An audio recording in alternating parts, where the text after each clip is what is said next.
And welcome everybody to another episode of the Most Important Conversations. We're talking about relationships here with my co-host, Jenna Smith. Jenna, how you doing today? Good. Good. And today we have some in the news stuff that you've been kind of texting me about. It seems like you've been kind of starting to hear about the stuff with Diddy Uh-huh. and the whole sex parties and the freak offs and the charges that have been laid against him. And and we thought in our sort of pre-dialogue that this would be, an interesting topic to cover, not necessarily just as a topic itself, but what are the sort of cultural underpinnings, like what's really going on here, how people respond to these sorts of things.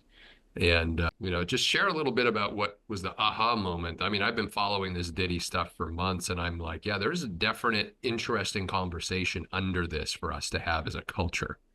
Yeah. Well, I was in New York at a music conference and then was invited to the presidential suite for a party. And just like the joke is like, oh, but it's not a Diddy party.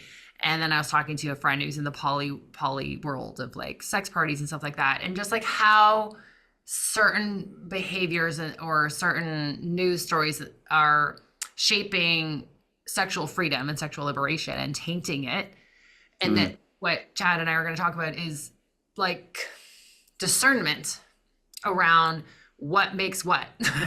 So right. like we don't want to just like sex shame and just be like, oh, that's bad and people aren't empowered in like a sex party. It's completely different because it's consensual and there's actually way more conversation than like a nightclub where people get drunk and have sex no shame on that in the bathroom. But like there's a lot more that is conscious conversation versus just reaction and drunk and stuff like that. But having the difference Right. between like abuse of power and so the conversations have been what is sexual consent and like I'm choosing this and abuse of power and how those go together. So that was sort of where we started talking. And then we were doing a pre-chat and it was like so many other things came There's from a that. lot of layers here. Yeah. Yeah.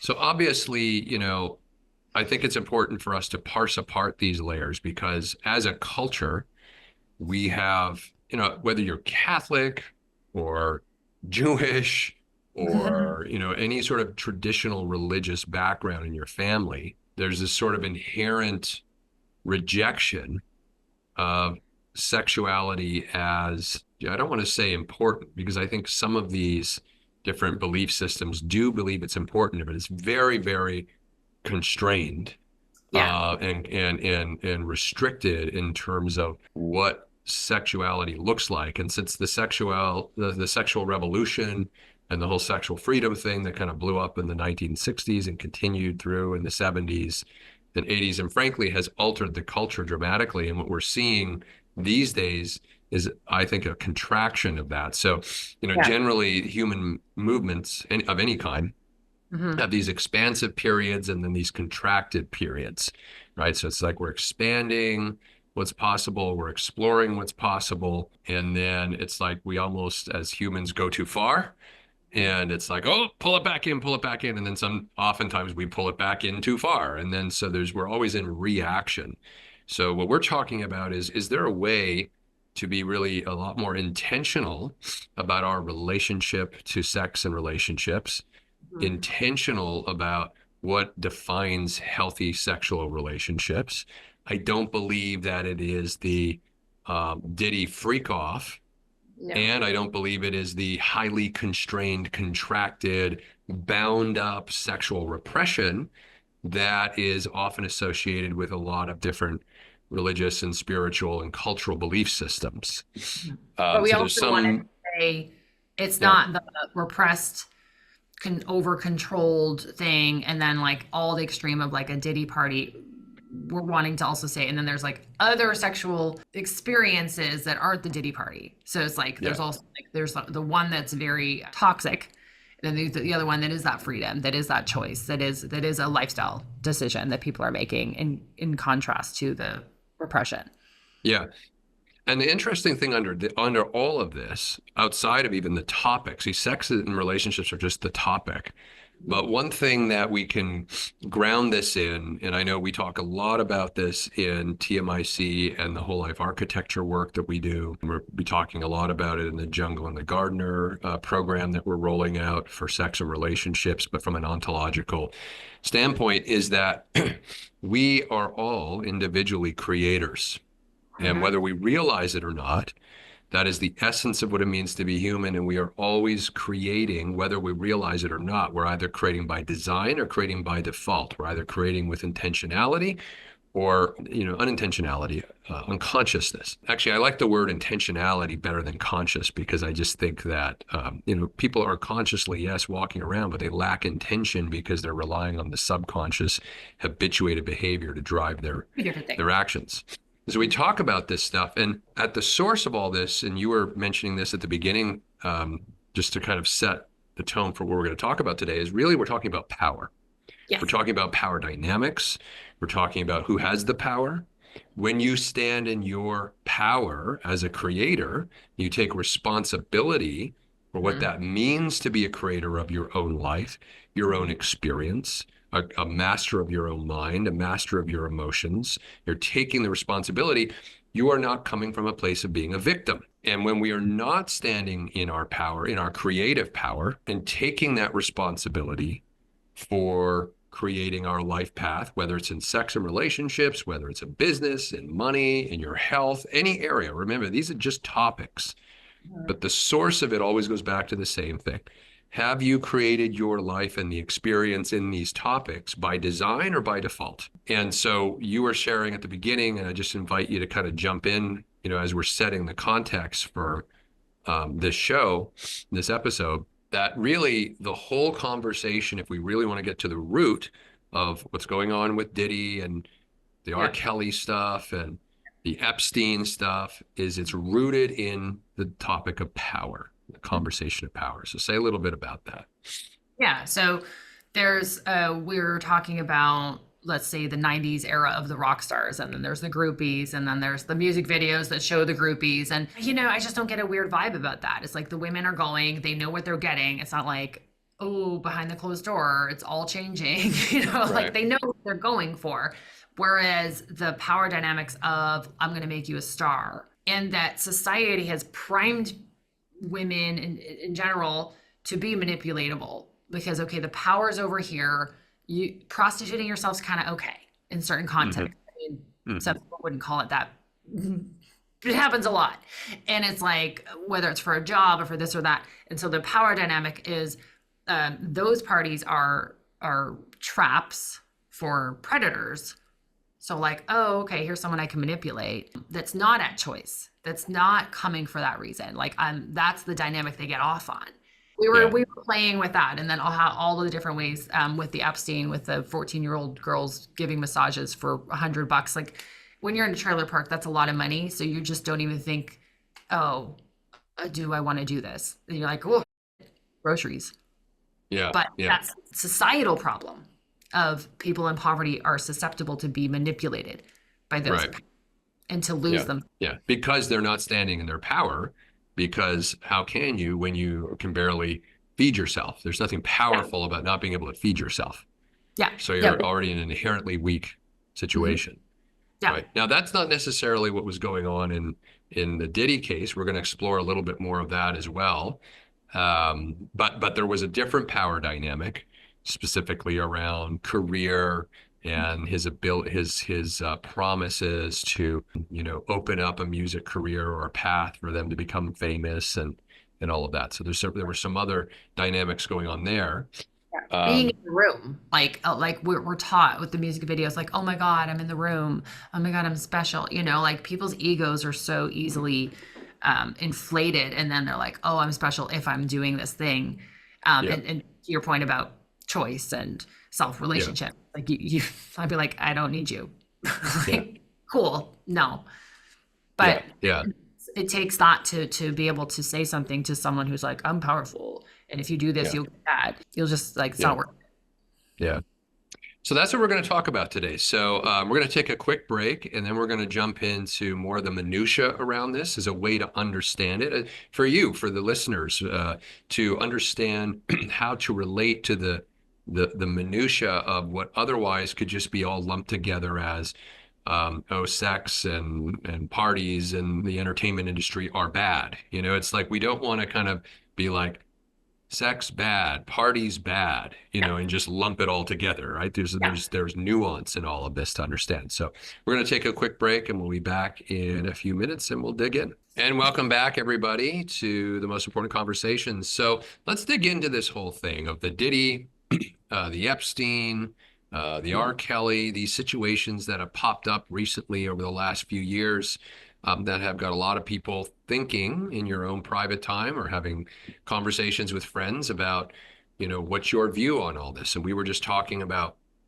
how we don't want to just lump anything that has to do with sex or anything that has to do with parties or anything that has to do with the entertainment industry is inherently bad, but there's nuance in all of this. And Jenna, you have an interesting perspective, obviously coming from a female position, and in terms of sort of the relatedness in terms of men and the power dynamic, and maybe there's a power dynamic that's intrinsically evolutionarily there, or is it culturally there? So say a little bit about your thinking on that. Well, originally you were the one who's like, what's the biological imperative? But Yeah. I know for sure the societal conditioning is don't make men mad. Just be this Okay. amenable, easy. You'll be liked if you're easy, whether that's sexually, whatever. Just like don't be difficult. It reminds me of now like another piece of media is that show Jennifer Aniston's like Good Morning America or something. Like it was a Oh, the morning show. The morning show. yes. Yeah, Oh my God, they did such a good job of they did. not even knowing he's a predator and being like destroyed. Like, oh my gosh, I thought Yeah. she wanted to. And it's like she's in fawn, complete, like, oh my God, what do I do? This is my boss. And so this is everything we're talking about is like Mhm. that woman did not feel like she had a voice because this is the man in power. And in order to keep my job, I should just go along with it. So that's Right. what I'm talking about. That is power manipulation that women can be more susceptible to if they're not paying attention. And that I think a lot of men don't even know they're doing. They're like, oh, it's just, she wanted it or whatever. And then like how to like move beyond that and not have the guy not know and not have the woman not know. Like how do we move into a state of power and sex positivity and not this dynamic manipulation thing? Yeah. So what comes up for me when I think about this, and like I was saying to you earlier, is so I always look to nature as a bit of my sort of model for trying to understand human behavior.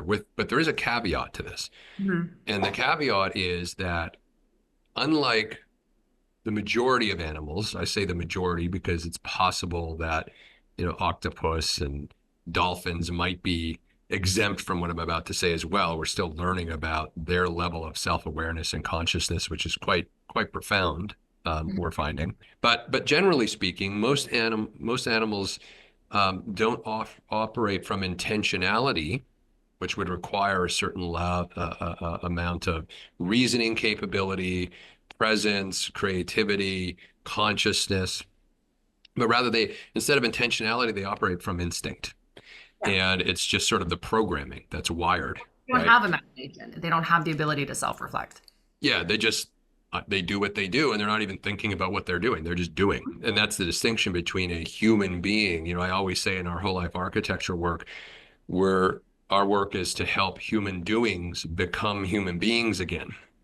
Because even we can become so habituated that we just end up going through the motions of life. There's a stat that says that roughly 95% of what you did yesterday and the day before and last year, you're going to do again tomorrow. So change is difficult for humans. However, unlike animals operating purely from instinct, we have the ability to change because we have the nature-nurture dynamic going on here. So my question to you as a sort of an exploratory question, I don't really have an opinion on it. It's something interesting to think about. Is there a natural instinct, the animal side of the human, that drops men and women into these instinctual roles inside of this idea of power? So it's like, is the instinct for human beings much like if you look at other animals that are operating purely from instinct? Hmm. where the females in like a pride or a pack or whatever are following the alpha male. And it's just not even a question. It's just that's what we do. Now, you can also look to nature and you can find examples where some animals, it's like the female will mate and then the male will disappear and just leave, leaving the female with the babies to raise the babies, and she's often on her own. So we see these two things going on in nature, and I can only assume that there's some kind of natural instinctive component of the human that is bumping up against the intentionality of yes, but I am a creator of my life. I can make a different choice. I'm aware of choice. And so I think within all of us, just naturally, we have this instinctive versus intentional conflict going on. Okay. So what are your thoughts on that? The conflict is what? The conflict between, do I just follow instinct, Ah, or do I stand in my creative power and be more intentional? But the instinct is always still there under the surface, right? So we've got this instinct to right. behave in a certain way that might be at odds with our intentional creative. So in the case of, some of the Diddy parties and the Epstein, we're talking about power dynamics. So if you're operating from instinct, there might be an instinctual reaction to a power dynamic between men and women versus so that'd be the nature side versus the nurture side, which is more intentional, which is, women saying, no, no, but I am a powerful creative being and I'm going to choose this, but is the feminine instinct to follow the masculine power dynamic. So I'm just exploring this I as think, something that might be going on. yeah, there's some nuance that needs specificity there. So I'm going to say the Sure. instinct in a predator situation is to survive. Yeah. The instinct in a partnered situation that a man that's bonded with a woman, there is an instinct to now protect and provide that's also there. So Sure. like not just rape woman, I have base instincts. Like Sure. so that'll just Sure. depend on like there's always within every species the outliers like this like you can still count on the outliers but like oh that one will just destroy or this one was destruction or whatnot. And then you've got the different obviously I think of lioness where they're the ones who hunt and everything like that. And so every species is different. So when I think of instinct in this context, it would be the woman is going to do everything she can to survive. So she'll laugh, she'll flirt, she'll get out however she can, which could be misinterpreted by the man as, oh, she was fine.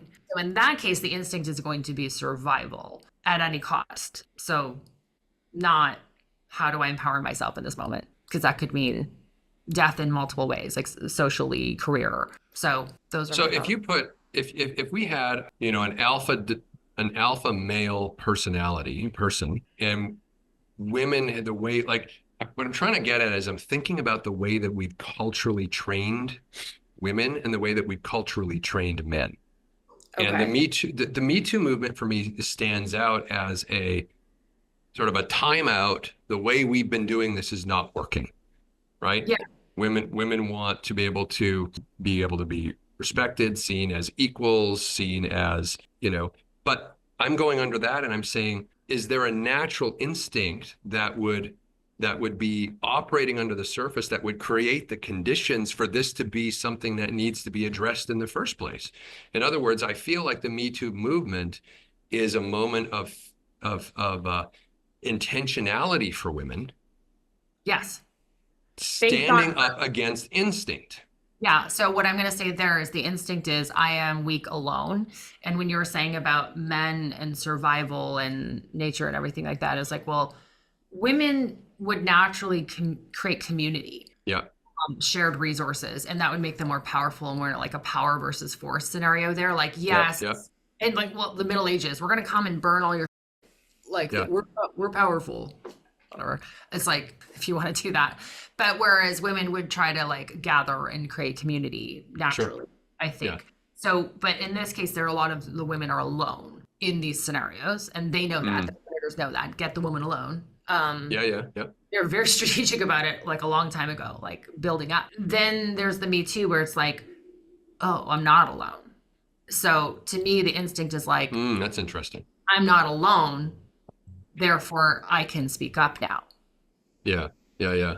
Yeah, I think you're 100% right about that. Women are fabulous at creating community, and actually, I've said for a long time that this is an example of where, and I think we're in this battle right now between sort of, there is evidence of matriarchal societies throughout history and the way that they were able to thrive, and they were definitely more community orientated. Um, and then the patriarchal societies are much more independent and individual focused, right? Okay. So it's very egoic that way. It's about my own identity. And, and so it feels like now this is sort of a human thing because again, in the animal world, they're not having these thoughts. They're not, they're just literally doing what they do. So in the human world, it seems like we're in that moment right now where there's this bit of back and forth warfare, so to speak, between the masculine and the feminine in terms of which way is going to establish itself as primacy. And I think we've come out of, or I won't say we've come out of it, but we've been in a patriarchal movement that has now hit the matriarchal wall. Uh-huh. And we're Uh-huh. trying to wrestle with how do we sort this out, Yeah, right? and also embrace both, not Yeah, in their imbalanced form, because there's the imbalanced feminine that loses their joy, that loses their enthusiasm, that is like, "Rawr, I'm gonna rawr," like that's not winning either, because you're losing your like yeah, your inherent nature that makes you uniquely powerful. yeah, Um, and so anyway, embracing both the masculine and the feminine is the path forward, and to right. non-villainize but to come together and have conscious okay, how was that for you? Oh, I didn't even know I was being a predator. No, not to say you can do that with everybody, but like we got to stop blaming and be like, you should be this way and you should be that way. Like that's ridiculous. Like let's start Mhm. conversing about what's happening and how we can all come together and be better together. Which I would say, and not that I disagree, but a very feminine thing to say. Let's work together, right? So, right? And But and isn't and there's it probably like, some men listening going, I don't need you. I'm good on my own, right? A very sure. patriarchal thing to say. And that can happen. That can happen. And that Yeah, would be the successful thing of like, I didn't subscribe to the music business because of like, I'm going to be owned by a company and not have choice. I don't know right. if that's. So like, Yeah. that's still like choosing, like, okay, I don't want that. But I was going to say something about that, but I forgot. But anyway, like, I opted out of that system. Yeah. Okay. Well, so let's bring it back to I just wanted to explore that a little bit because kind of thinking of this on the fly, but I wanted to explore it because if I put myself in a Diddy situation, so here's a person who's got amassed enormous power and influence because of the popularity of the culture. It's a cultural thing that propped him Yeah. up as a person Yeah. and said, you are worthy of, basically, it's almost worship in a way, right? And we have that in the entertainment industry. It gets very worshipy sometimes. Yeah. Um, Independent be, of if they're good people or not. Like, that's Independent of who they relevant. are, it's the Yeah. power. Again, it's the power. As people seek, where can I get power? Where can I get influence? And arguably, and I agree that there's an element of this. I don't know if it's only about survival, but I think survival is an important motivator for why we seek to be around the powerful. We're seeing that incidentally with the whole bending of the knee thing going on with the new Trump presidency and all the tech executives going and, bending Hmm. the knee to the power, Hmm. right? And so, as humans, we have this thing going on, and I think that's what was going on with the whole Diddy situation, the Epstein situation. And so let's go back to that. So we were talking about, we want to make sure that sex is not sort of demonized, Yeah. and that, there are people in the world who, choose all kinds of variations and lifestyles to express their sexuality, but that is not what was going on. I mean, in the case of Diddy, he's been accused of outright drugging and raping Hmm. women and men, actually, not just women, women and men. And Hmm. so that's the accusation. And it remains to be seen if that proves itself out to be the case. There's a heck of a lot of damning evidence that's been kind of leaking out. So it's not looking good. But we want to make sure that the baby doesn't get thrown out with the bathwater, sort of thing. It's right. It's like it is human to have parties and to get together and to I don't know if you've seen that movie came out a couple of years ago, Babylon. I Did you see haven't. that movie?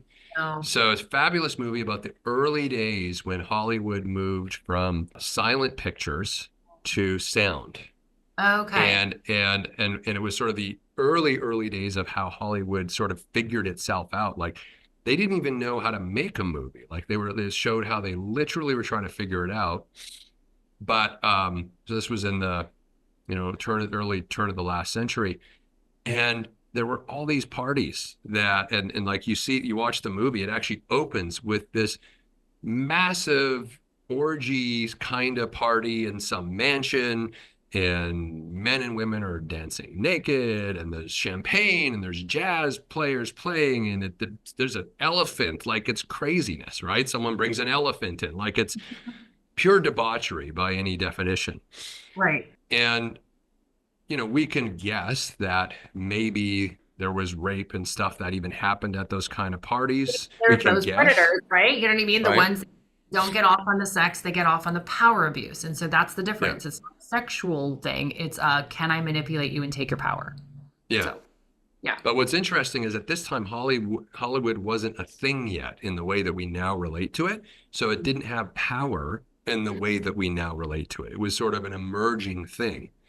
And so I think about that movie and I compare, and for any of you who've seen it, you watch the opening scene, that could easily be conflated as a sort of a ditty party, but the power dynamics that were at work were totally different because there was no Hollywood then. There Mhm. was no, I mean, there kind of was, but not like we know it today, Yeah. right?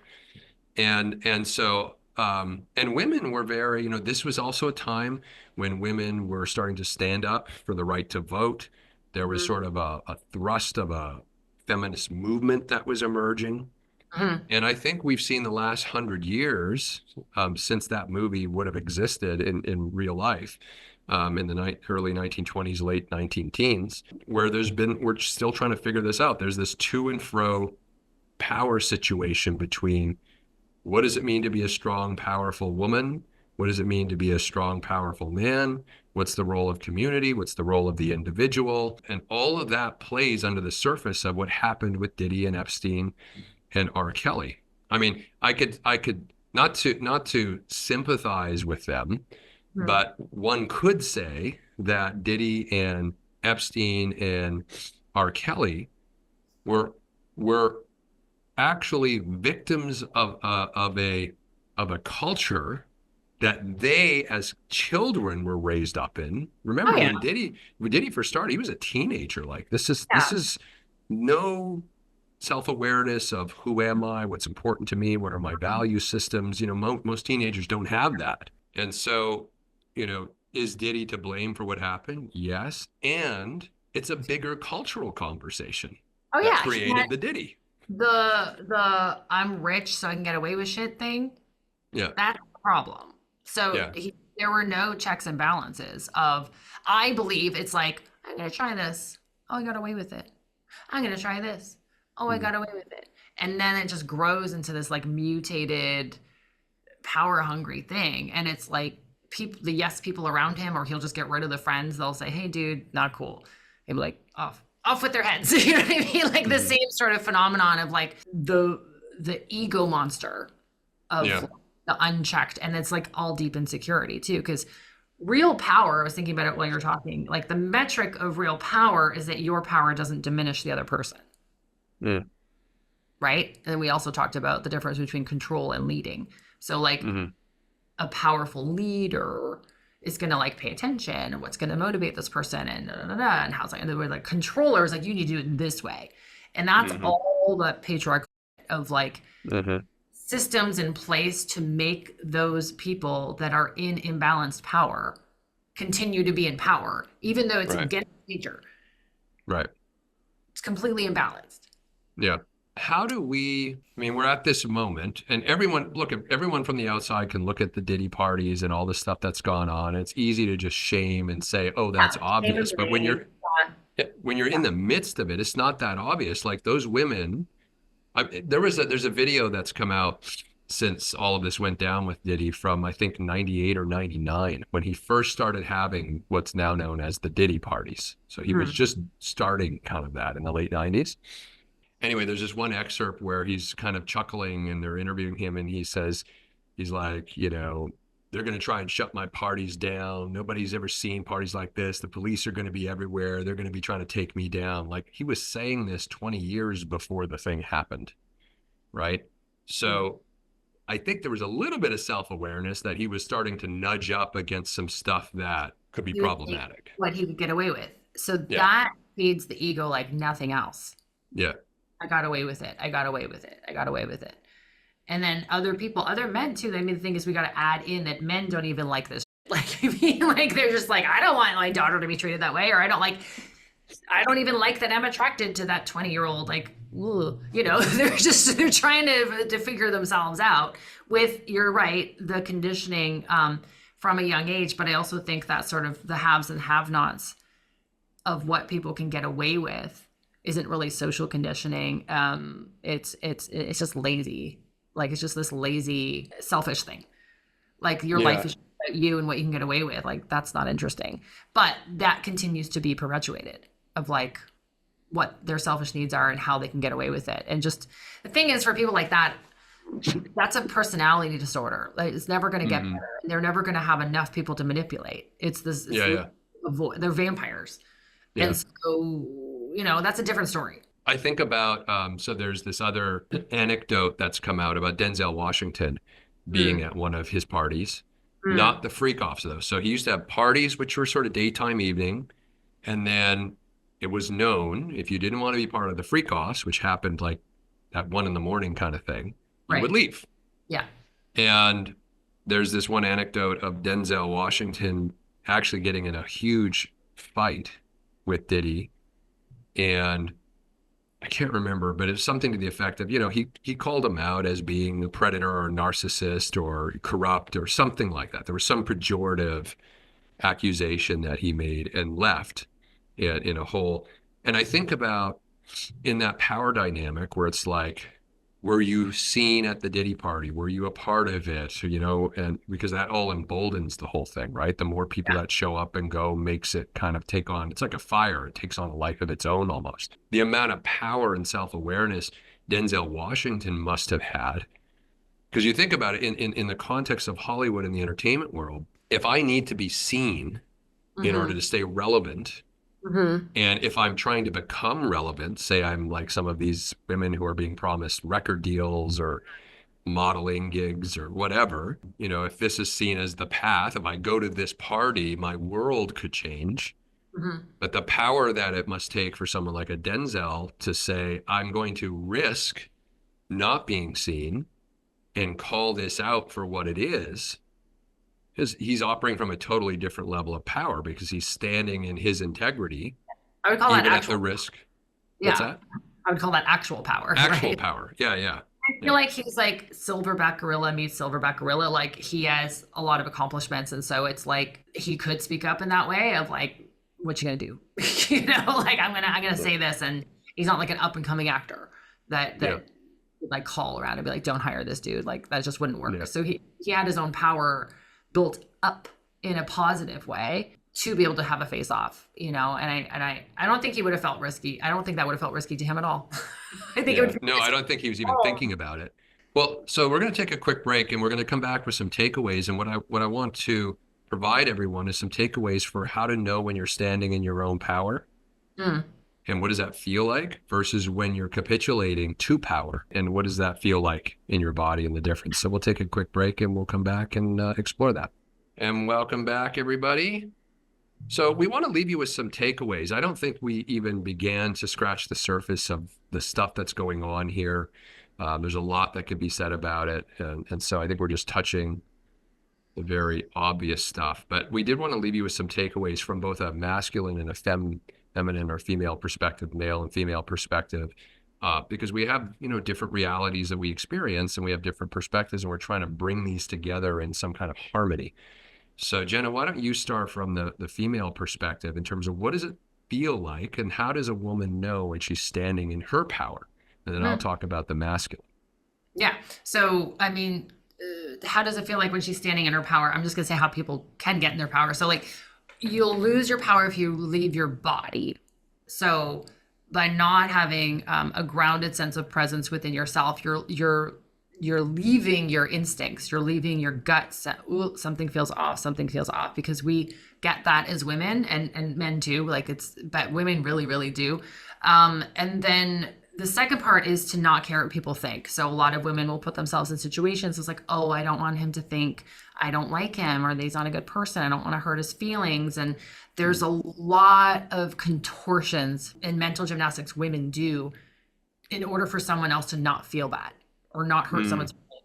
Or what will people think? So like either way, don't let the concept of someone else's thought or how you'll be seen or any comparison get in the way of what you need. So that's pretty easy. Like, oh, am I doing this because I think what will people think, or blah, blah, blah, or am I not doing this because of what will people think? Like, what do I think?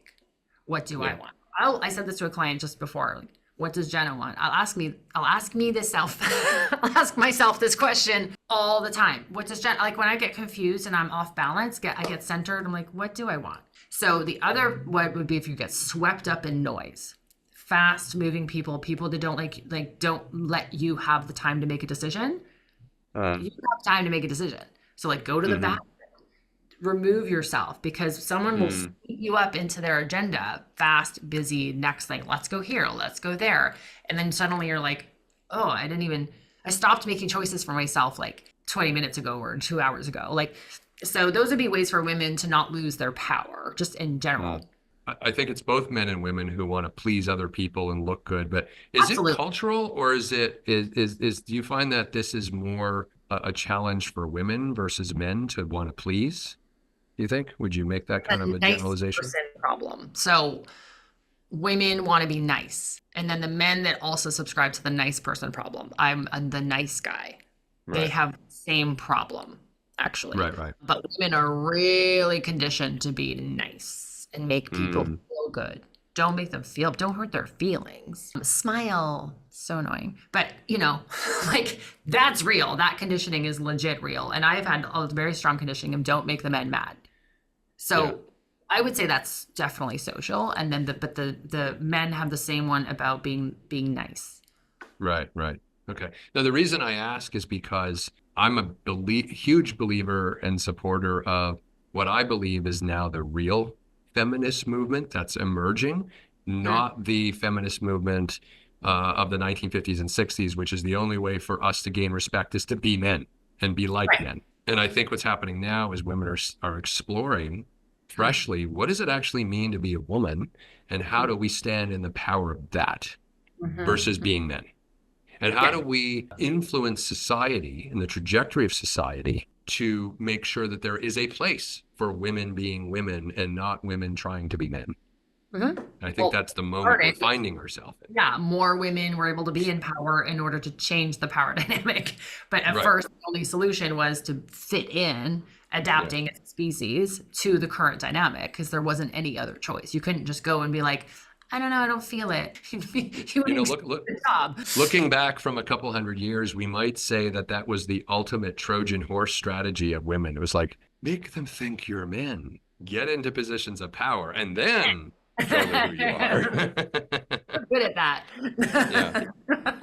Like, I'm going to play the long game. Yeah, this is the long game. So on the masculine side, we also are having a moment right now, which is a crisis of masculinity. And, the whole incel movement, the involuntarily celibate thing, it's not that I don't want to have sex. It's just that nobody will have sex with me. Right. And instead of a lot of these men who are identifying as part of this victim group, it's really a victim group. Instead of them asking, well, what is it about me that would be so unattractive to a woman? Instead, they go to, we have to go back to and create a society that adheres to like the Bible or some other religious or very conservative way of living life. That actually that's the solution. I don't need to change. The society needs to change and go back to what I believe are the oppressive conditions that we used to have in the good old days, right? I control. often used to ask myself the question when like the whole MAGA movement, make Trump or make America great again. And I used to ask myself, I wonder when Trump thought America was great, like specifically, right? Because that slogan is so brilliant because it has no meaning. And Yeah. all slogans with no meaning are quite brilliant because then I associate my meaning, you associate yours, and we all agree, let's make America great again. But if we went under that one level and said, what does great mean? None of us would agree, right? So I mean, you Yeah. get different stories all over the place. And so I often wonder what great means for some of these people and what point of time. Was it the 1950s? Was it the 1960s? Trump's in his late 70s. So I'm going to guess that great for him was, in the 1950s, when he was coming of age and, as a Well, child and the becoming a Mad Men, teenager. the Mad Men show, right? Like Yeah. it does a great job. But even with the incel movement, it's like as soon as someone's narrative is sprinkled with blame, Yeah. they need you. Okay, not who do you need to become to be date worthy? Yeah. You Yeah. know, maybe put your attention on that. Yeah, and there's no power in being a victim. So all of this sort of incel stuff, it's just victim by another name. I Yeah, mean, but it's that's how you know you're a essentially, victim is if you blame, because a lot of people yeah, don't see it. exactly. Like, oh no, Yeah, yeah, that's right. Yep, well put. Yeah, so we have a lot of victimized men, which really, guys, that's like wussy and pansy-ish. Like, go inwards and actually ask yourself, who do I want to create myself to be? Not who's to blame for the way I yeah. am. Or excuses. Like excuses are Right. also not bad. Like, oh, I can't because blah blah blah. And it's like, oh, women don't do this and women do that. I could be like, oh, there's no good men out there. I could subscribe to all these things if I wanted to, but I don't. I'm like, Yeah. there must be good men. Yeah. That's inevitable. Like, so, and from an ontological perspective, that's where you can start to have those conversations of like, is this even true? Yeah. Or Yeah. am I just Yeah. being insecure and I don't want to even see if I'm good enough and I can measure up? So I'm just going to sit back and have excuses and then Yeah. work really hard on making sure those excuses are real Yeah. to validate the Find inactivity the evidence. Yeah. empowerment. Yes. The same amount of energy could go towards the solution, but that's that risk of being enough that Mhm. most people will stay small. Well, I always say in our whole life architecture work that there are two drivers that actually, when we're not coming from a place of power and conscious design and a creative power, there are two drivers that will unconsciously drive human behavior.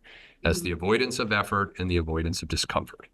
So, it's easy. You avoid the effort and the discomfort by going back in time and finding some great again period when I didn't need to change. The world was exactly set up so that who I am in my very powerless, victimized, limited way of being, that's all I needed to be. So it required no effort and no discomfort from me. And that is just not the world we live in now. So men need to embrace leaning into effort, leaning into the discomfort of figuring out who they are and creating themselves to be a person of high integrity and power. And that's the healthy masculine challenge. Become stronger, get better. Not in Yeah. this aggressive aggro alpha way, but just like, where do I need to empower myself? And then you empower yourself. And that builds confidence.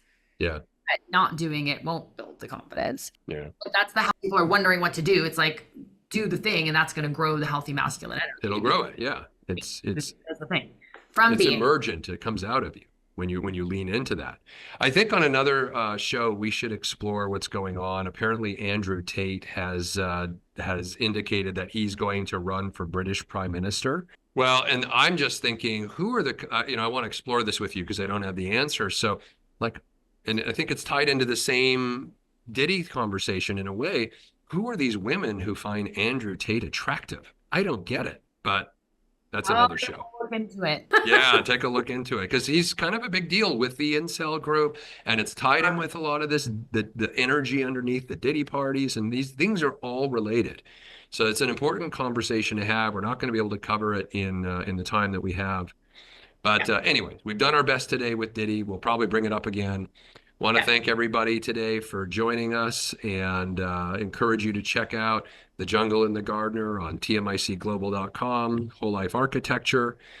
These are the two programs right now that we're ontological programs that we're pushing forward to help you be the creator of your life by design, not by default, just tolerating the life that you have, and standing in your power, not being a victim. So thank you, everybody, for tuning in. We will see you on another episode of The Most Important Conversations. Bye-bye.